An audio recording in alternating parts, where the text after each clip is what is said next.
कैसे हो दोस्तों।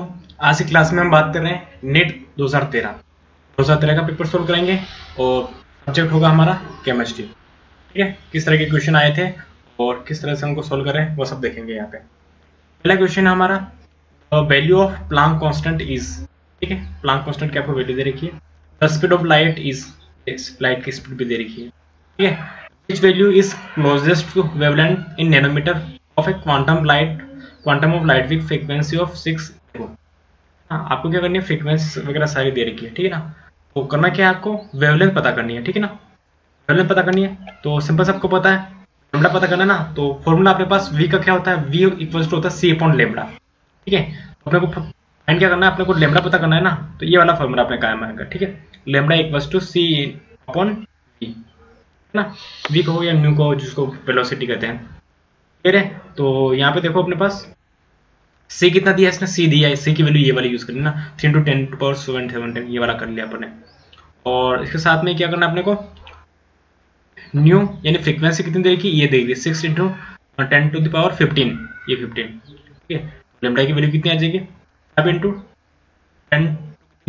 10⁻2 है ना, तो 50 नैनोमीटर आ जाएगी। ठीक है ना, ऑप्शन डी अपना सही है। इसमें देखो प्लांक कांस्टेंट वगैरह दिया, लेकिन अपना कहीं काम नहीं आ रहा है ना। लेमडा का जो फॉर्मूला होता है ना, lambda equals to C upon lambda ना, nu equals to C upon lambda, इस वाले फॉर्मूले से अपना क्वेश्चन सोल्व होगा। ठीक है, बहुत इजी था और अच्छा क्वेश्चन भी था। चले आगे, क्वेश्चन है सेकेंड, द रेडिकल। ये रेडिकल दे रखा है आपको, है ना, फ्री रेडिकल दे रखा है। इज एरोमेटिक, है ना, ये एरोमेटिक है बिकॉज ऑफ रीजन पूछा है, क्यों है, 6p orbitals and 7 unpaired electron. Unpaired electron इसके पास 7 है। भाई कहाँ है 7 अनपेयर्ड इलेक्ट्रॉन, ठीक है, नहीं है। Option second, 6p orbitals, orbit कौन सा है 6p, और साथ में 6 अनपेयर्ड इलेक्ट्रॉन है। ठीक है ना, देखो ये बेंजिल एरोमेटिक है ना, जो बेंजिल जो रेडिकल है ना, ये क्यों है, क्योंकि इसके पास पाई इलेक्ट्रॉन कितने हैं, 6 है। तो 6 अनपेयर्ड इलेक्ट्रॉन या पाई इलेक्ट्रॉन 6 है इसके पास। साथ में कौन सा है, p ऑर्बिटल है कार्बन का। इस वजह से 6p और 6 वाला, ये दोनों वाला 6 वाला अपने ऑप्शन बी सही होगा। ठीक है ना, अभी 3 डबल बॉन्ड है ना, तो 6 इलेक्ट्रॉन तो होंगे ना वहाँ पे। ऑर्बिटल कौन सा वहाँ पे, 6p था, इस वजह से। चलो आगे चलते हैं, क्वेश्चन अपना थर्ड। देखो इस तरह से आपको समझा भी रहेगा, 6p ऑर्बिटल्स थे।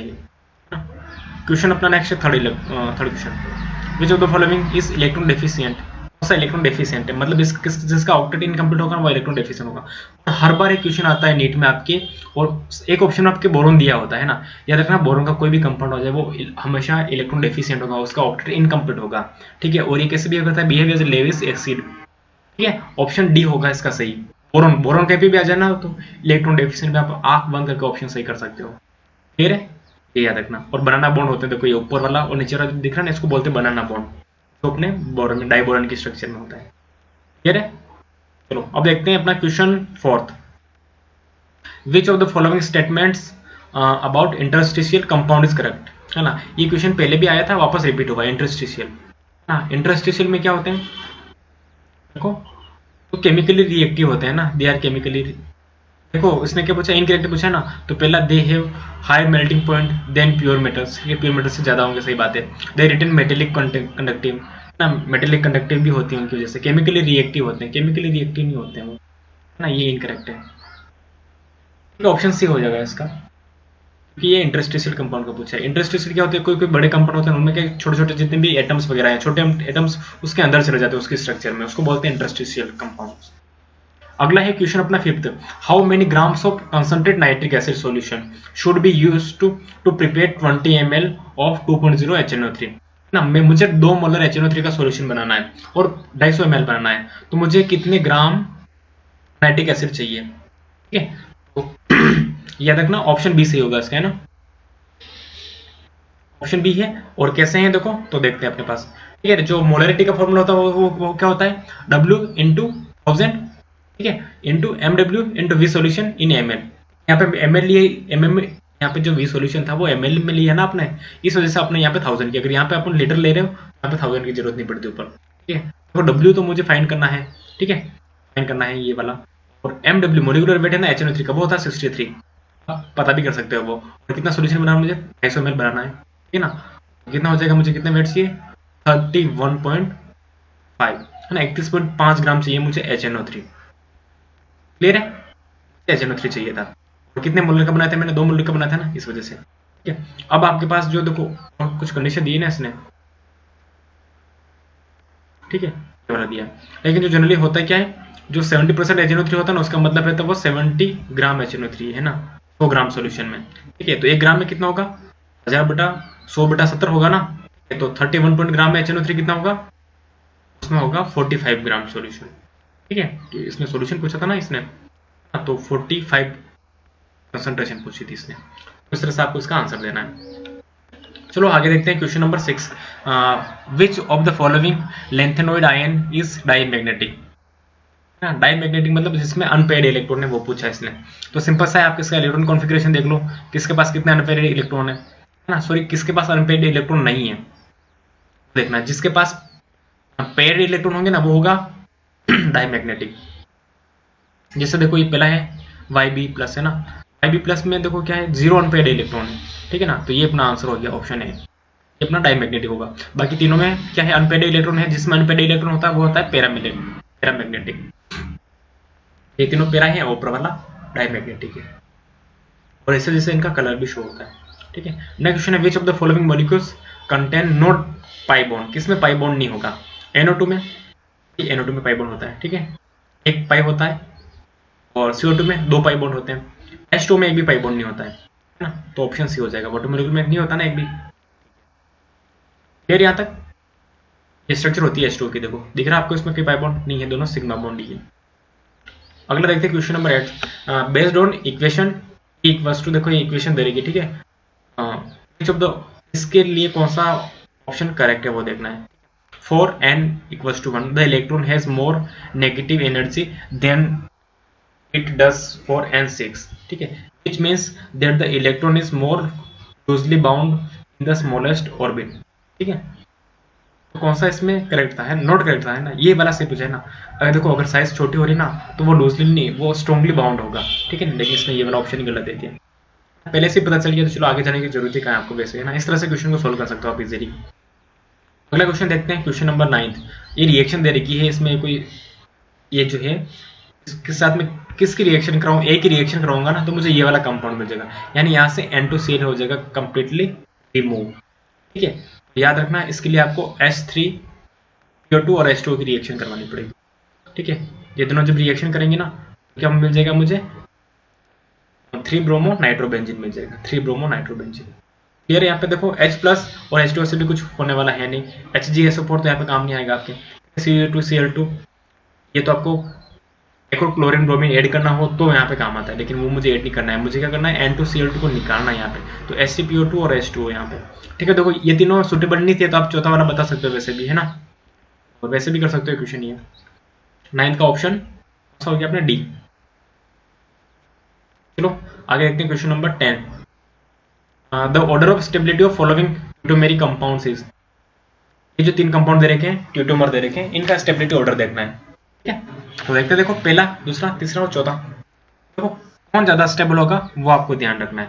ठीक है, तो देखो अगर आपके पास जितने ज्यादा इंट्रामोलिकुलर हाइड्रोजन बॉन्डिंग होगी है ना उतने ज्यादा होगा, तो इंट्रामोलिकुलर हाइड्रोजन बॉन्डिंग कहाँ पे, ये होगी यहाँ पे फर्स्ट वाले पे ना, थर्ड वाले पे सॉरी ज्यादा होगी। ठीक है, तो सबसे ज्यादा स्टेबल कौन सा होगा, अपना थर्ड वाला होगा। ठीक है, और उसके बाद में कौन आ जाएगा, उसके बाद में फर्स्ट वाला। ठीक है, उसके बाद में कौन आएगा, सेकेंड, और उसके बाद में फर्स्ट, है ना। एक मिनट, ये वाला सी ऑप्शन अपना सही हो जाएगा, सबसे ज्यादा स्टेबल ये होगा, फिर सेकेंड वाला और फिर फर्स्ट वाला। ठीक है, आप उनको ये जो स्ट्रक्चर है इससे भी समझ सकते हो। जैसे तो अपनी थर्ड स्ट्रक्चर थी, इसमें क्या था, इंट्रामोलिकुलर हाइड्रोजन बॉन्डिंग था और कॉन्जुगेटेड डाइन्स था, है ना, वो ज्यादा एसिडिक था। और सेकेंड वाला था, इसमें कोई कॉन्जुगेटेड डाइन्स है नहीं, डाइन्स मतलब देखो ना बीच में कहीं पे डबल बॉन्ड नहीं था, इस वजह से स्टेबल हो गया। और थर्ड वाले में देखो क्या था, involvement of less acidic hydrogen, hydrogen था वो लेस एसिडिक था, इस वजह से। इस तरह से आपको ये क्वेश्चन सॉल्व करना है। क्लियर है, तो 10th का ऑप्शन क्या हो जाएगा, थर्ड, सेकंड, फर्स्ट यानी सी ऑप्शन। अब चलते हैं क्वेश्चन नंबर 11 पे। Nylon is an example of, nylon किसका एग्जांपल है ना, ABCD 4 ऑप्शन है ना, पॉलीथीन, पॉलिस्टर, पॉलीसेकेराइड या पॉलीएमाइड। ठीक है, तो पॉलीथीन होगा क्या, ये पॉलीथीन नहीं है, ये पॉली एस्टर होगा क्या? पॉली एस्टर भी नहीं है। पॉलीसेकेराइड है? पॉलीसेकेराइड भी नहीं है। ठीक है, पॉली अमाइड है ये, हेक्सामेथिलीन डाइअमाइड, नाम सुना होगा ना, उससे बनता है ये ना, अमाइन और एसिड से बनता है। पॉली अमाइड है, नहीं कि पॉलीसेकेराइड पॉलिएस्टर वगैरह। ऑप्शन डी हो जाएगा। अब आपके पास है क्वेश्चन नंबर 11, तो 11 हो गया 12th। देखा इसने XeF2 इज आइसोस्ट्रक्चरल विथ, यानी XeF2 की स्ट्रक्चर है ना सिमिलर किसके साथ में होगी? EaCl2, EF2, ICl2 माइनस या SbCl3 ना। देखो अपने पास XeF2 होता है ना, ये XeF2 है, दिख रहा ना आपको यहाँ पे? यहाँ पे जीनोन के पास में 3 लोन पेयर है, उसमें जो हाइब्रिडाइजेशन होता है ना वो होता है sp3d, और इसकी ज्योमेट्री होती है लीनियर। अब देखना है किसकी लीनियर है। ठीक है, तो TeF2 देखो इसकी भी लीनियर नहीं होगी, ठीक है ना, एक ही है ना क्योंकि है। और ICl2 की होगी, ठीक है ना, 2 क्लोरीन है, ठीक है। और ऊपर की तरफ क्या होगा देखो, माइनस चार्ज है और 2 लोन पेयर नीचे की तरफ, तो sp3d हाइब्रिडाइजेशन है इसका, और इसकी स्ट्रक्चर भी क्या होगी? लीनियर। तो अपना ऑप्शन हो जाएगा सी। ये यहाँ तक। चलो चलते हैं अगले क्वेश्चन की तरफ। ठीक है, और जो देखो दूसरा दे रखा था जैसे SbCl3 था, SbCl3 था ना इसमें कहीं 3 आ गया तो वैसे ही ऑप्शन ही कट हो गया। ठीक है, TeF2 था ना, TeF2 की देखो स्ट्रक्चर ये वाली होती है, TeF2 में से थोड़ी टिल्ट होती है, वी शेप की होती है, और हाइब्रिडेशन इसमें तो sp3 है ना, और में तो sp3d था, तो इससे भी पता लगा सकते हैं। अगला क्वेश्चन है the basic structural unit of silicates. Silicate की बेसिक स्ट्रक्चरल यूनिट क्या होगी? ठीक है, तो SiO4 ना, SiO4 और ऊपर भी माइनस में 4 होना चाहिए, उसकी बेसिक यूनिट होती है। देखो ये वाली, हाँ ऑप्शन दे रखा है, आपको याद रखना पड़ेगा। ऐसा देखो ऐसा होता ना, SiOH4 है तो इसमें से 4 हाइड्रोजन निकाल दो, हाँ तो क्या बचेगा? SiO4 4 माइनस, ये अपनी बेसिक यूनिट हो जाती है सिलिकेट्स की, सिलिकेट आयन कह सकते हैं जिसको। नेक्स्ट है question 14, which of the following structure is similar to graphite. कौन सा स्ट्रक्चर ग्रेफाइट के सिमिलर होगी?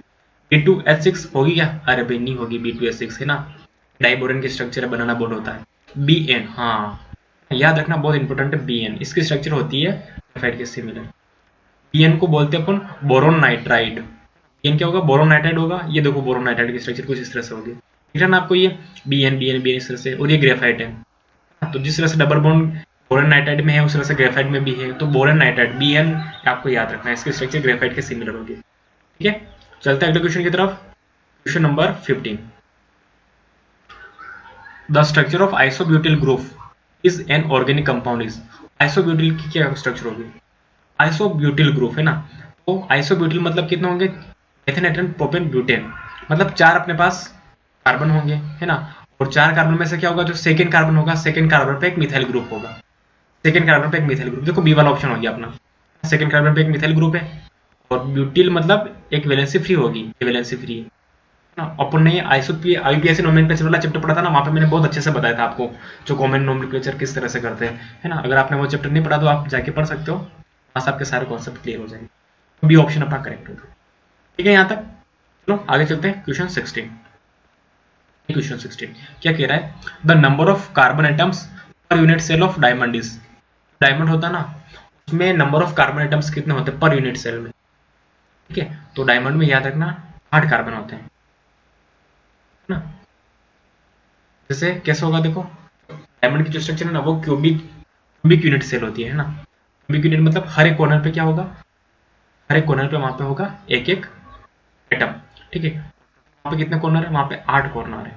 ठीक है, देखो सेंटर पे कितने हो गए, कॉर्नर पे कितने हो जाएंगे? 8 कॉर्नर है, और 8 कॉर्नर का जो कंट्रीब्यूशन होता है ना वो कितना होता है? 1/8 इंटू 8, तो एक एटम तो हो गया अपना कॉर्नर वाला। ठीक है, अब आप देख रहे हो फेस सेंटर्ड ना, तो फेस कितने होते हैं? वहां पे फेस होते हैं 6, और फेस में जो उसका जो कंट्रीब्यूशन है वो हाफ होता है, तो 3, तो यहाँ के हो गए। ठीक है, और इसके अलावा एटम्स इनसाइड कितने होंगे? अंदर की तरफ होते हैं 4, तो 4 तो अंदर की तरफ है, 3 फेस सेंटर्ड वाले हैं, एक कौन सा वाला है? एक कॉर्नर वाला है, तो 4 3 7 1 8, इस तरह से याद रखना कितना होंगे वहां पे 8 ऑप्शन है। क्लियर है यहाँ तक? चलो next question, question 17, an excess of HgNO3 is added to 100 ml of 0.01 molar solution of dichloro tetra aqua chromium, है ना, chromium chloride, dichloro tetra aqua chromium chloride, इसमें आपने ऐड किया HgNO3 का। ठीक है, 100 ml, तो the number of moles of HgNO3 precipitate would be. तो HgCl के कितने मोल्स प्रेसिपिटेट होंगे वहां पे, इसने ये पूछ लिया है। ठीक है, तो देखो शुरू शुरू में क्या था अपना, क्रोमियम था, टेट्रा एक्वा, है ना, क्लोराइड की स्ट्रक्चर ये होती है। ठीक है, डाइक्लोरो क्लोराइड इसकी स्ट्रक्चर ये है। जो इनिशियल कंसंट्रेशन होगी ना इसकी क्या होगी, इनिशियल होगी 100, 100 इंटू 0.01 की 0.01 है, 100 ml था वो। और उसके बाद में क्या बना देखो, और प्रोडक्ट तो देखो इनिशियल में क्या होंगे, दोनों 0 होंगे।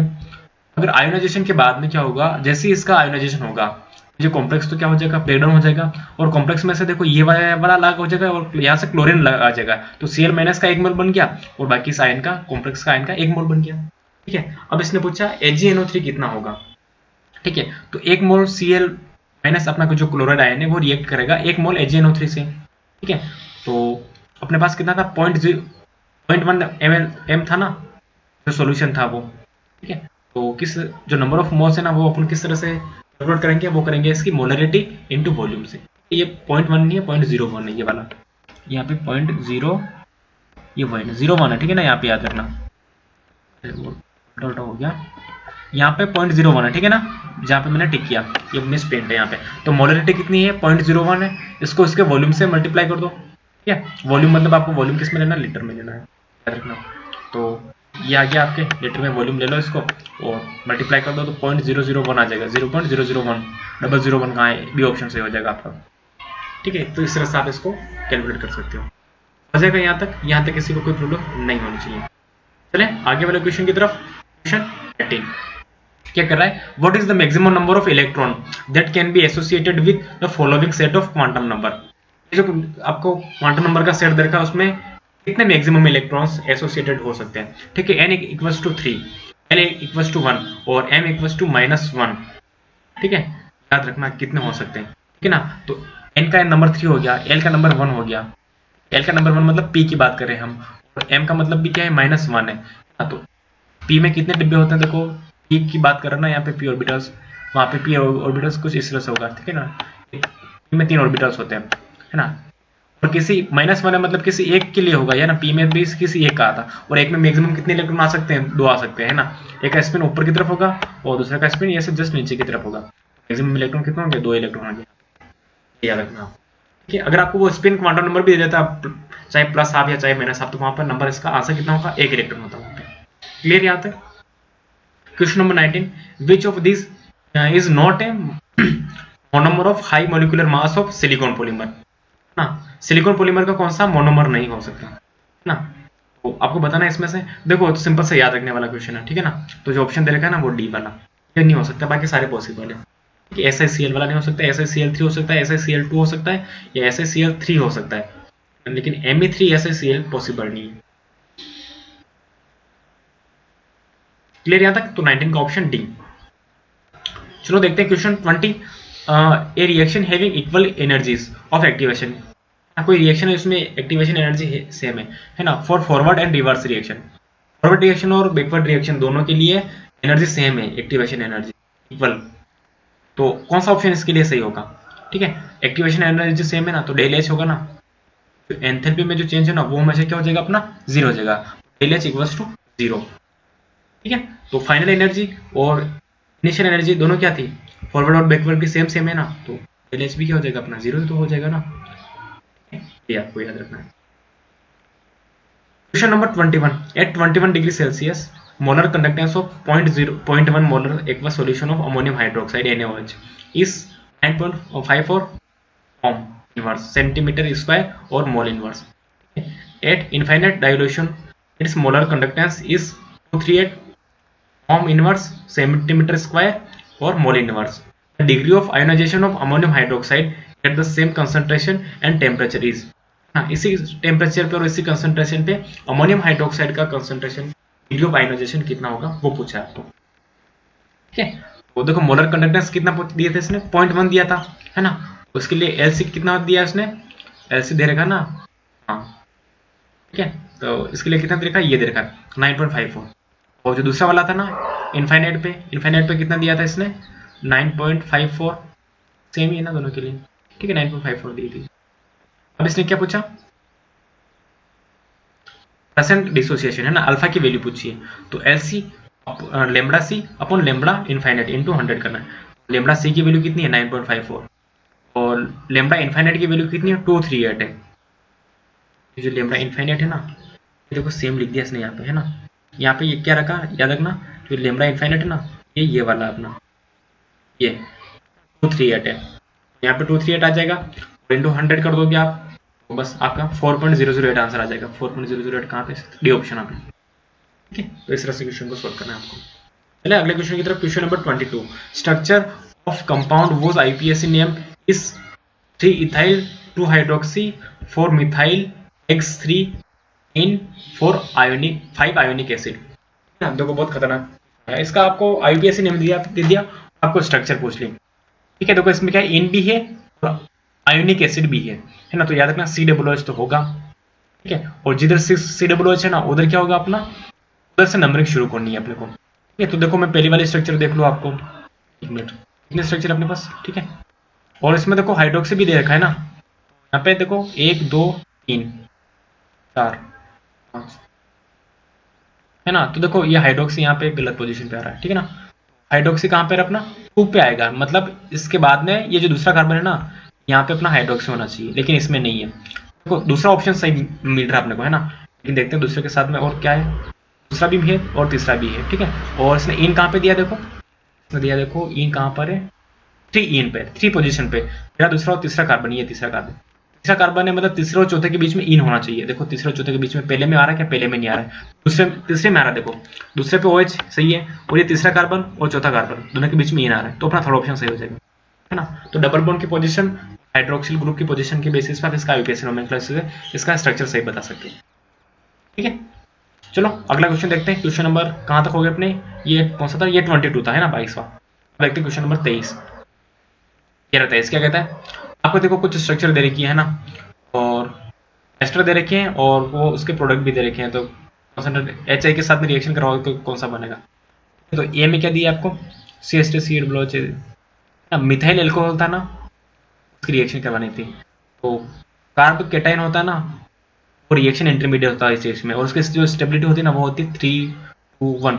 तो सबसे ज्यादा स्टेबिलिटी किसकी होगी, ये 3 डिग्री वाली की होगी। देखो हाँ, स्टेबिलिटी के बेसिस पे होगा, तो अपना डी ऑप्शन सही होगा। बाकी देखो इन किसी में है ना, ये कितना था, ये 2 डिग्री है, ये भी 2 डिग्री है, ये तो 1 डिग्री है, ये 3 डिग्री वाला था। 3 डिग्री की स्टेबिलिटी सबसे ज्यादा होती है कार्बन केटाइन की। और नेक्स्ट क्वेश्चन अपना 24, antiseptics and disinfectants either kill or prevent growth of microorganisms। ठीक है, identify which of the following statements is not true. इसके रिलेटेड कुछ स्टेटमेंट है, कौन सा ट्रू नहीं है। Disinfectants harm the living tissue को हार्म करते हैं। ठीक है,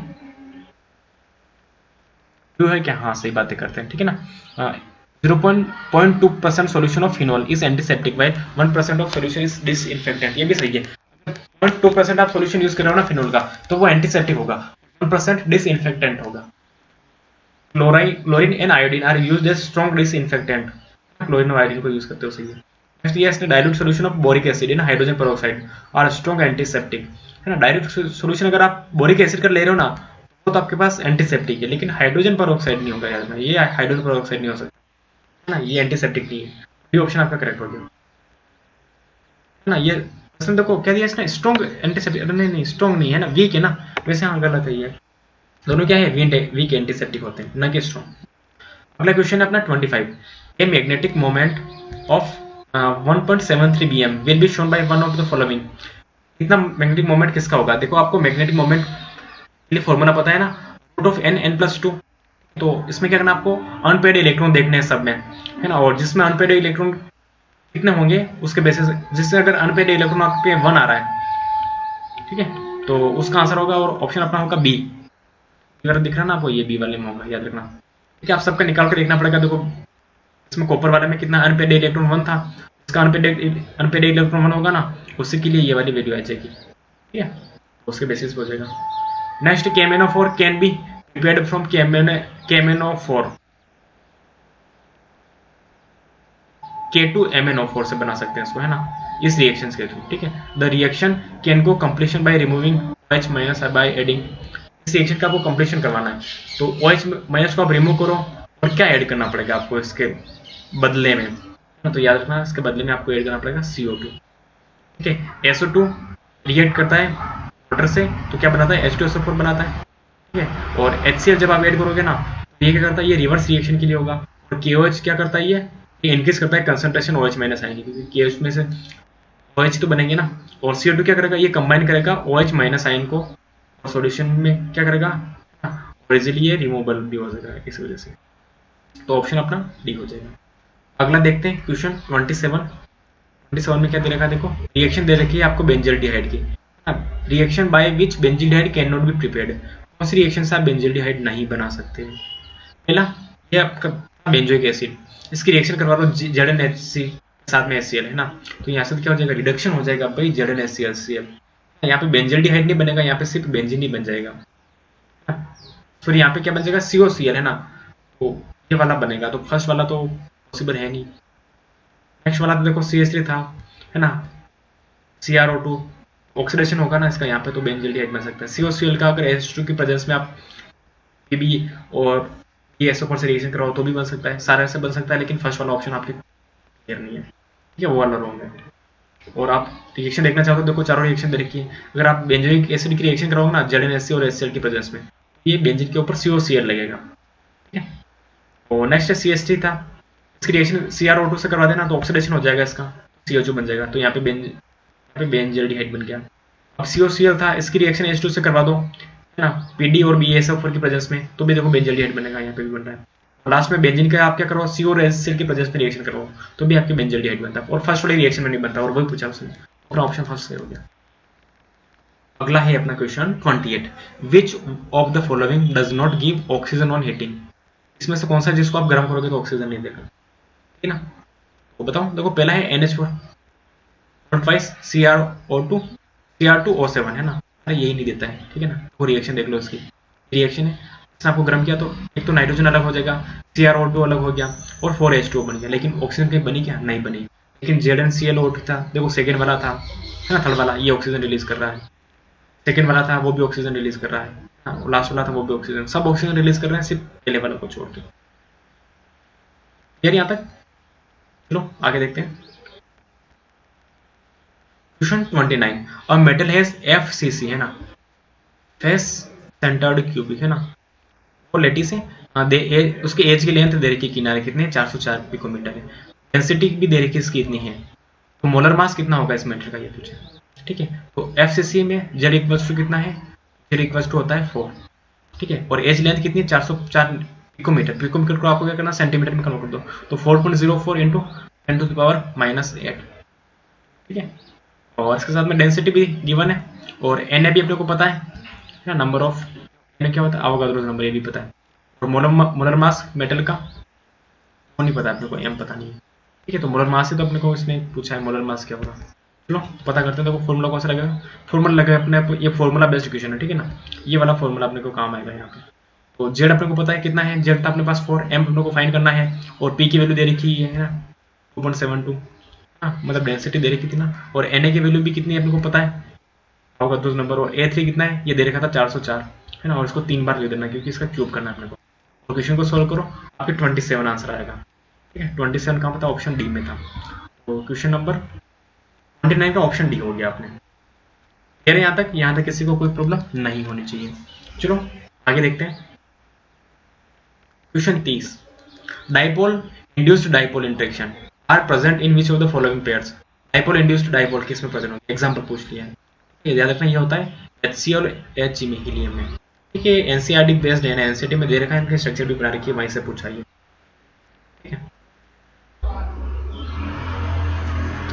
अब देखते हैं क्वेश्चन 31 ना, देखो ये बहुत खतरनाक वाला क्वेश्चन दे रखा है इसको, है ना, roasting of sulphides give gas X, X gas दे रखा है, ये byproduct, this is colourless gas and choking smell of burnt sulphur cause great damage of respiratory organs, अपने रेस्पिरेटरी ऑर्गन को डैमेज करता है, और ऐसे एसिड एंड की वजह से। ठीक है, और इसका जो सॉल्यूशन होता है ना एक्वा सॉल्यूशन का, वही एसिडिक होता है, और ये रिड्यूसिंग एजेंट जैसे काम करती है। ठीक है, और ये एसिड है ना, कभी भी इस एसिड को आप आइसोलेट नहीं कर सकते, वो कौन सी गैस है, वो एक्स क्या है वहां पे, इसलिए ये पूछा। ठीक है, तो याद रखना एस क्या होता है, वो सल्फेट होता है, SO2 वाला होता है।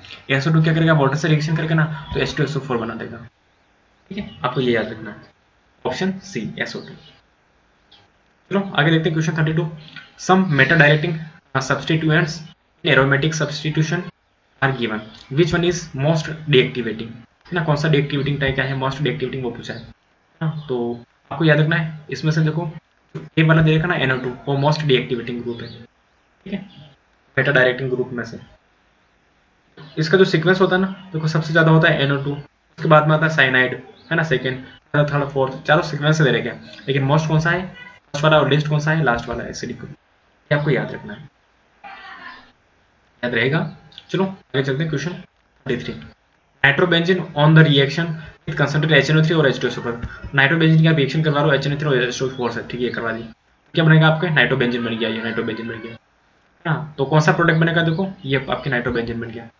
और फ्री किया इसने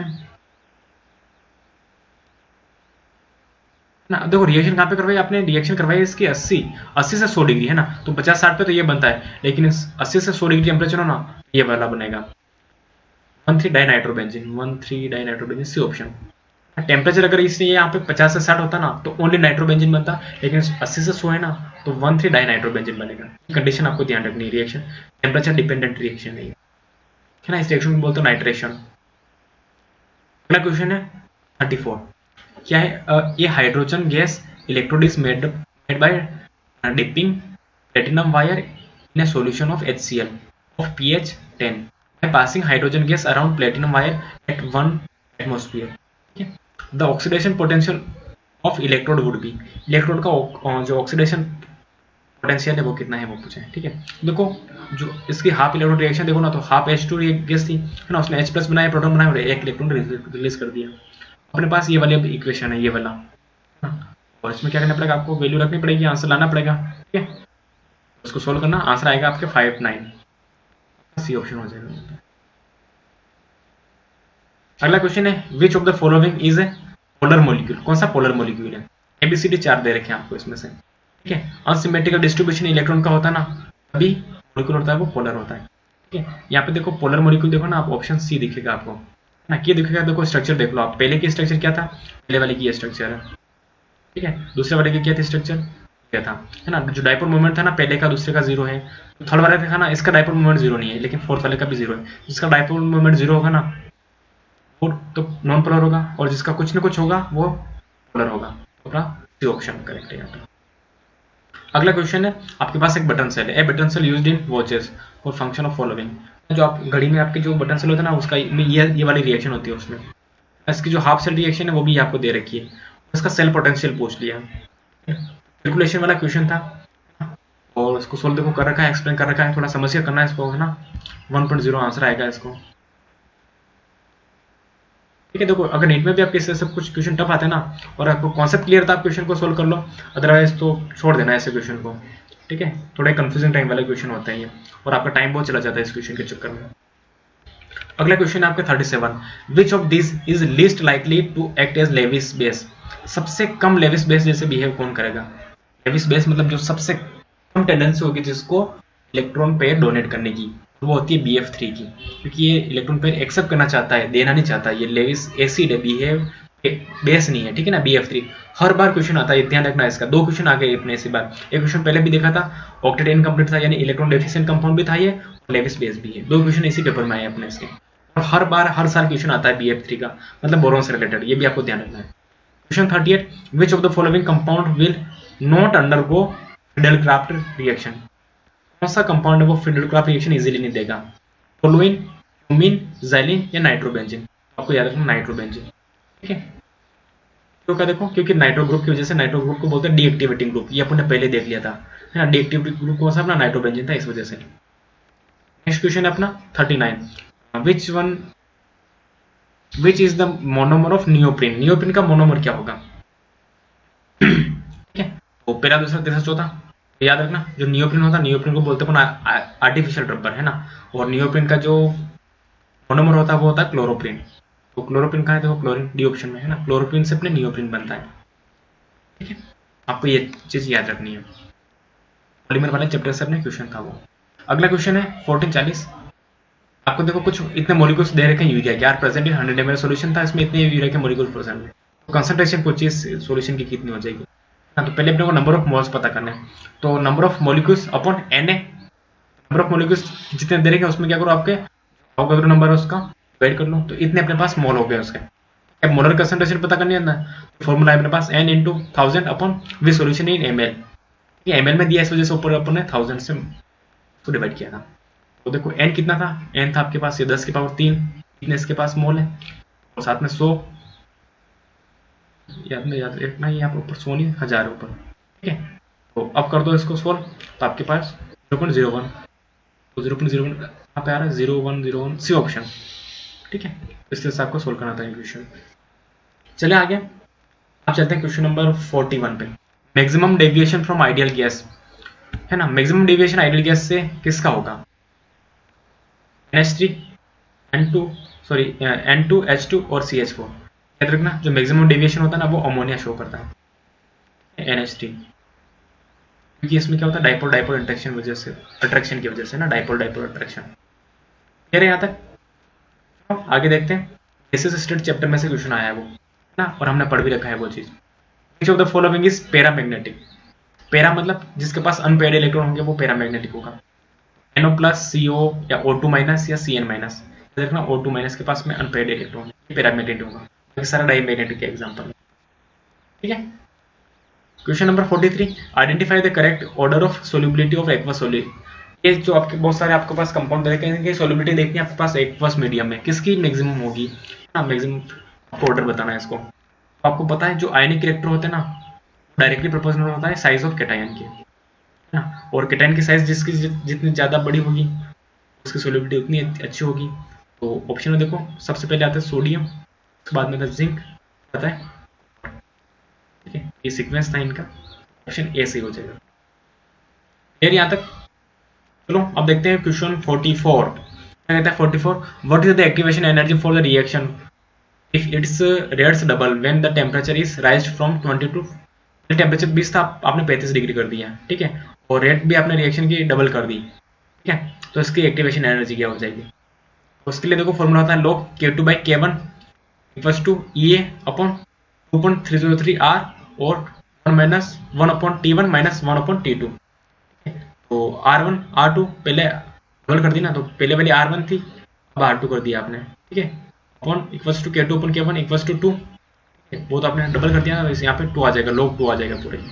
अब E है तो आपको फाइंड करना है ना, और R की वैल्यू आपको पता ही है, ये इतनी होती है 8.313, और उसके साथ में T1 T2 की वैल्यू भी आपको गिवन है टेम्परेचर की, तो सोल्व करोगे तो आंसर आएगा 34.7 किलो, ऑप्शन डी हो जाए, ठीक है। यहाँ तक चले आगे चलते हैं अपना question 45। Which is the strongest acid in the following, सबसे स्ट्रॉन्ग एसिड कौन सा है, H2SO3, H2SO4, IClO3 या IClO4।